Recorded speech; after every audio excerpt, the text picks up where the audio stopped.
Fishing the Midwest with your host, John B. Hey guys, welcome to Fishing the Midwest. Today I'm going to fill in a request that a lot of viewers have been asking me to make a video of, and that's basically just talking about the types of equipment that you'll need to jig fish. Now, I don't really categorize my rods and reels, my line, for a certain type of lure or fishing technique. What I'll do is I'll categorize it as a structure I'm fishing. So let's say I've got a rod like a 7'2". I won't just use that just for jigs. I'll just keep that with medium to light grass, rocks, docks, structure, stuff like that. I won't categorize it as my jig rod. It's basically just a rod to use for those types of situations. You widen your variety. You basically, when you start to do that with your just your lures, you categorize all your rods with lures. You end up buying so many rods or categorizing them too much, and it's a mess. I honestly don't like doing that because a 7'2" rod isn't just for jig fish. You can use it for other techniques as well. Basically, that's what I like to talk about. I mean, all year long, I use a 7-foot rod for mat fishing, for fishing heavy foliage, stuff like that, and it worked out fine. So today I'm just going to talk a little bit about that. I also want to let you guys know that the Fishing the Midwest website is up and running. There's an article written by Colby Bassmaster, a few other articles coming up. Matt Z. is going to write an ice fishing article, hopefully sometime this month. And there's a place to email me your catches, your big bass catches, your big crappie, bluegill, and a place for me to put that on the website. So that's all on the website. It's www.fishingthemidwest.info. And let's begin talking a little about the equipment. This rod and reel is my basic go-to fishing setup when I'm going to be fishing grass or structure. And when I'm fishing grass or structure, I'm mainly going to be fishing jigs. And just to categorize this for other anglers out there, this would probably be my main jig rod. This would be something that I would use mostly for jigs. This is something I'm really excited to use. This is a new purchase. It's a Shimano Corrado 287 low profile bait casting reel, 7.6 ounces, 7-to-1 gear ratio, line capacity, 14-pound test, 110 yards. Pretty good line capacity. It's a size 200 size reel, so it holds a lot of line, but yet still keeps that aluminum lightweight feel to it. This rod right here is a Powell Endurance 7'2" medium heavy rod. Features split grip, 11 guides, 4 of which are triple foot and the rest are single foot.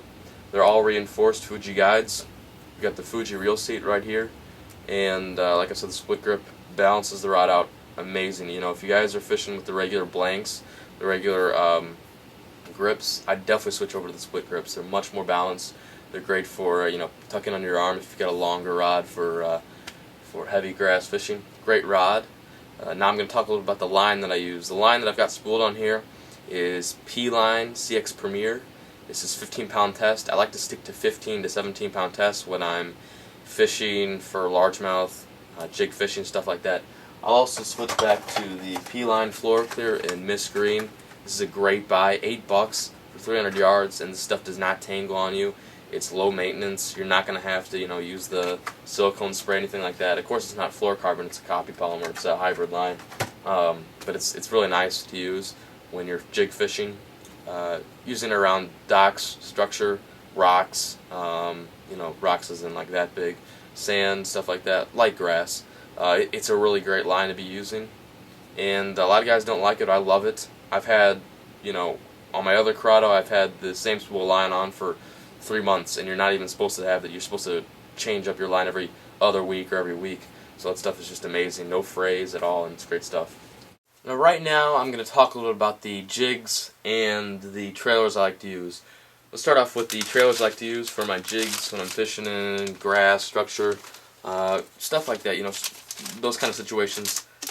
These both are the Outdoor Advantage XT Bugs. Both are in root beer color, but this one is root beer copper flake. They're 3.5 inches, 8-pack, $4.25.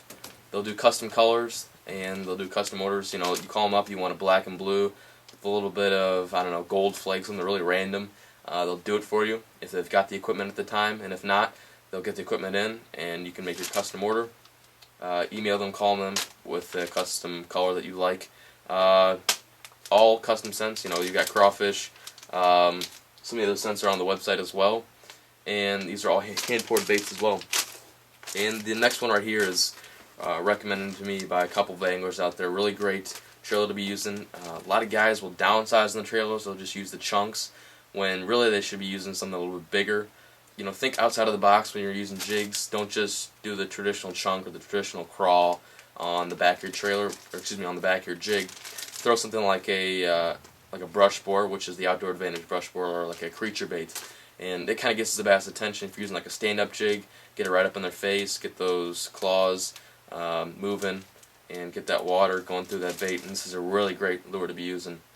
I mainly like to fish this around structure, stuff like that. I don't like to fish in a lot of heavy matted grass because I find something with a lot of legs on it just gets up a lot of grass, and spend more time getting the grass off the bait. That's just personal preferences. Up next, I'm going to talk a little bit about the jigs that I like to use. This one right here is a Saturday jig. This is a 3/8 ounce jig, and it's basically like a stand-up jig, but it's a little bit different design. It's got a pointed head. It's got the stand-up bottom of the bait, so it can stand up on rocks and stuff like that. But a lot of anglers think stand-up jigs are basically just for throwing on concrete, lay down, stuff like that. But you can mainly throw this on rocks, even if they're jagged. I found that this little bait right here can get in and out of cover really easily, whether it's man-made, rocks, even a little bit of grass as well. I fished this jig in Lake Erie and caught some really nice 3-pounder, 2.5-pound largemouth. Great jig to be using.